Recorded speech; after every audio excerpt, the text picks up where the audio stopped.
It's 21 minutes past 8, which means your day is probably just beginning. But how about a bit of this? CBeebies Bedtime Story. Hello, I'm Rob. I can't use my voice in the way that maybe you can, which is why I use this computer to talk for me. It's called an eye gaze. I use my eyes to gaze or look at the words and it speaks for me. It's like magic.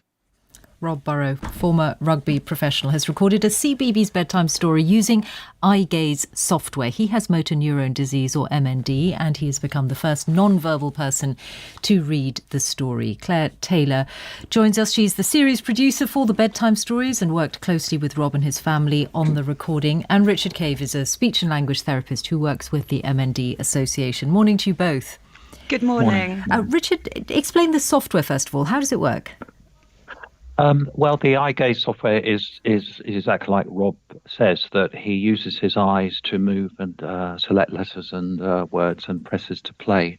And these voices are synthesized, and Rob has created a voice bank of his voice, which is really nice. It's kind of captured his Yorkshire accent so beautifully. And I think what Rob has done by recording this CBeebies story is in a beautiful way to help children and everyone really to better understand that voices come in all shapes and sizes, some that are spoken and others that come out of computers like Rob's.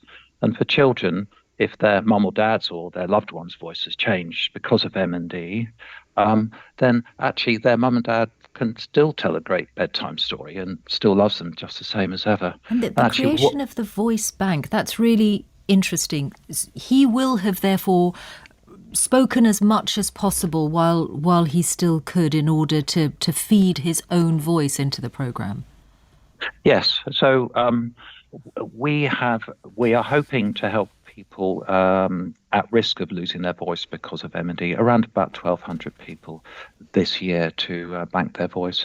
And we made it quicker and easier than ever. It can be done now in about half an hour.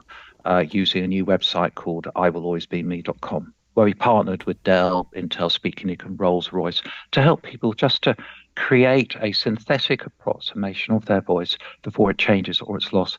And it's really quick, and their local speech and language therapist can help them, or they can just do it themselves.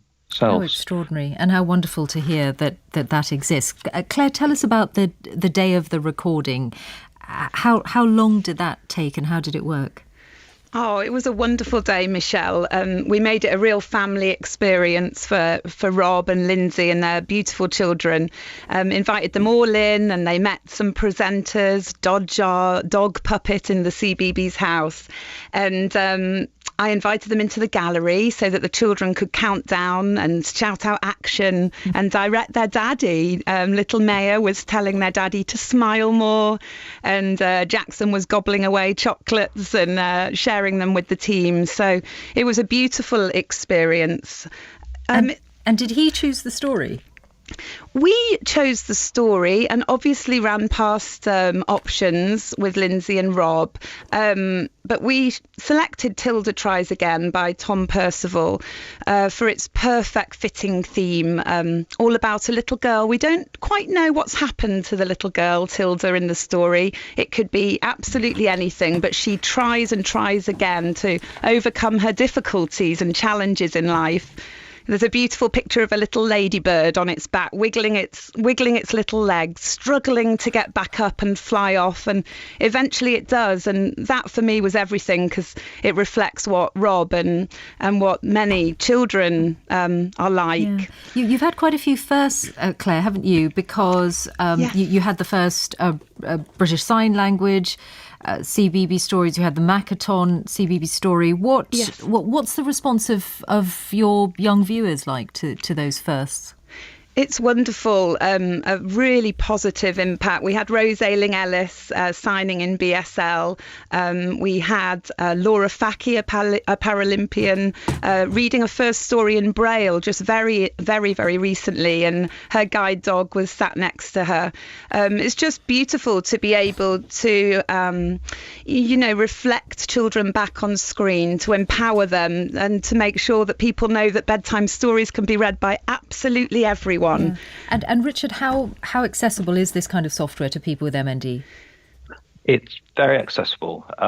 They can just go to iwillalwaysbeme.com. Everything is funded by the MND Association. And, it is the case that more than 80% of people living with MND will experience voice change and loss. And just an aside, the MND Association support has grown for children and young people who have a loved one affected by MND, in part thanks to Rob Burrow and the fundraising that Kevin Sinfield has done in his honour.